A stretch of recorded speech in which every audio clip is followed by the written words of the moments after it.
The commercial space tug Nostromo is returning to Earth with a 7-member crew. In stasis, Captain Dallas, Executive Officer Kane, Warrant Officer Ripley, Navigator Lambert, Science Officer Ash, and Engineers Parker and Brett. Detecting a transmission from a nearby moon, the ship's computer, Mother, awakens the crew. Per company policy requiring any potential distress signal be investigated. They land on the moon despite Parker's protests, sustaining damage from its atmosphere and rocky landscape. The engineers stay on board for repairs while Dallas, Kane, and Lambert investigate the terrain. They discover the signal originates from a derelict alien ship and enter it. Losing contact with the Nostromo, Ripley deciphers part of the transmission, determining it as a warning, but cannot relay the information to those on the derelict ship. Meanwhile, Kane discovers a chamber containing hundreds of large, egg-like objects. When he touches one, a creature springs out, penetrates his helmet, and attaches itself to his face. Dallas and Lambert carry the unconscious Kane back to the Nostromo.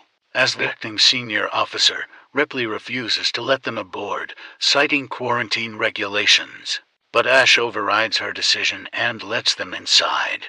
Ash attempts to remove the creature from Kane's face, but stops when he discovers that its extremely corrosive acidic blood could hurt Kane and potentially damage the hull. It later freely detaches and is found dead. The ship is partially repaired, and the crew continues their journey back to Earth. Kane awakens with some memory loss but seems to be otherwise unharmed. During a final crew meal before returning to stasis, he suddenly chokes and convulses. A small alien creature bursts from Kane's chest, killing him, and escapes into the ship, with Ash dissuading the rest from killing it. After ejecting Kane's body out of an airlock, the crew attempts to locate the creature with tracking devices and capture it with nets, electric prods, and flamethrowers. Brett follows the crew's cat, Jones, into a landing leg compartment, where the now fully grown alien attacks Brett and disappears with his body. After a heated discussion, the crew decides the creature must be in their ducts.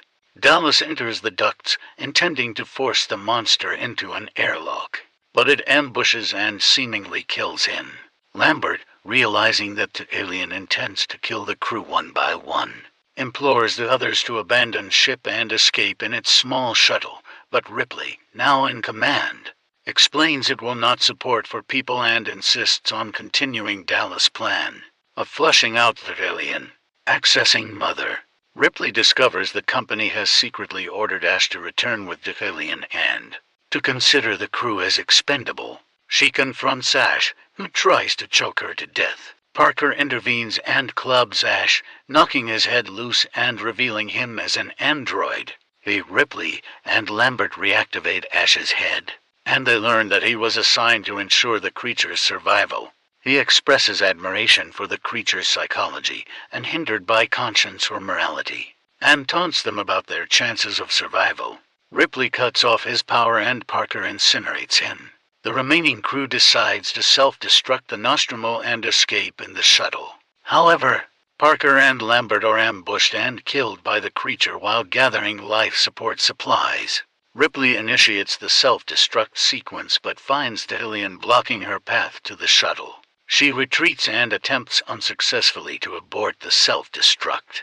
With no further options, she flees to the shuttle, carrying Jones, and narrowly escapes as the Nostromo explodes. As Ripley prepares for stasis, she discovers that the alien is aboard, having wedged itself into a narrow space. She dons a spacesuit and uses gas to flush the creature out.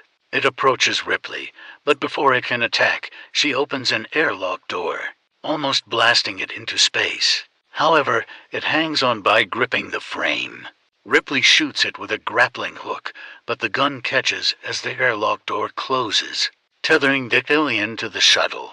It pulls itself into an engine exhaust, but Ripley fires the engines, blasting it away into deep space. After recording the final log entry, she places Jones and herself into stasis for the trip back to Earth.